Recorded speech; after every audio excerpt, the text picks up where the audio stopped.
yang sedang hari ini akan kita laksanakan untuk semua bidang.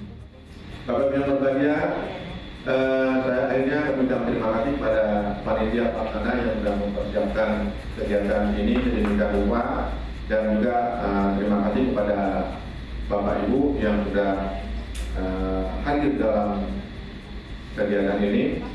Dan terakhir juga kami mohon maaf mungkin apabila dalam pelaksanaan ini ada terdapat kekurangan-kekurangan ataupun ketidaksempurnaan nantinya.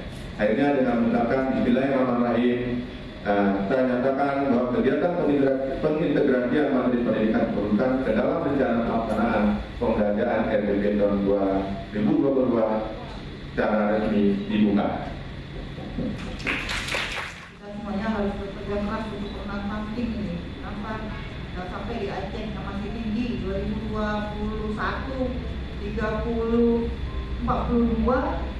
Giliran dari survei ya status gizi Indonesia kita nomor 3, malam tahun kemarin nomor 5, nah ini nomor 3. Kalau yang lainnya boleh Bu nomor 3 juara, jadi naik alhamdulillah. Tapi kalau stunting ini kayaknya beban untuk kita ya, 1% hanya turun.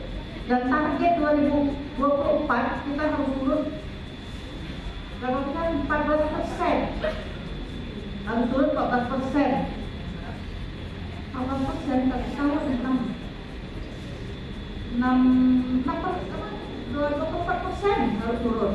Jadi 1 tahun kita harus ada kerja keras, kita 6% harus turun Bu stuntingnya. Jadi tolong ya Bu. Jadi kita sudah melakukan kerjasama dengan perguruan tinggi ya, baik negeri dan swasta. Kemudian pendidikan non formal. Ini informasi didapatkan dengan dalam pendidikan luar pendidikan formal yang dapat dilaksanakan secara berstruktur dan berjenjang, misal di diklat, pramuka, dan PAUD. Nah, betul, itu dikembangkan. Modelnya berbeda, pendekatannya berbeda, materinya berbeda, semuanya berbeda. Makanya ini semuanya harus kita kembangkan. Jadi guru yang mengembangkan sebuah RPP. Nah, ini aja berkembang. Dulu di Aceh bingung kapan ada tol. Sekarang begitu sampai pada Aceh kalau tidak ada tol belum sah. Ya, berkembang semuanya. Kita masih pakai kartu tol. Di Malaysia tidak dipakai kartu, mereka menggunakan laser. Tembak ya, dan tembak buka. Nah, jauh kita tertinggal.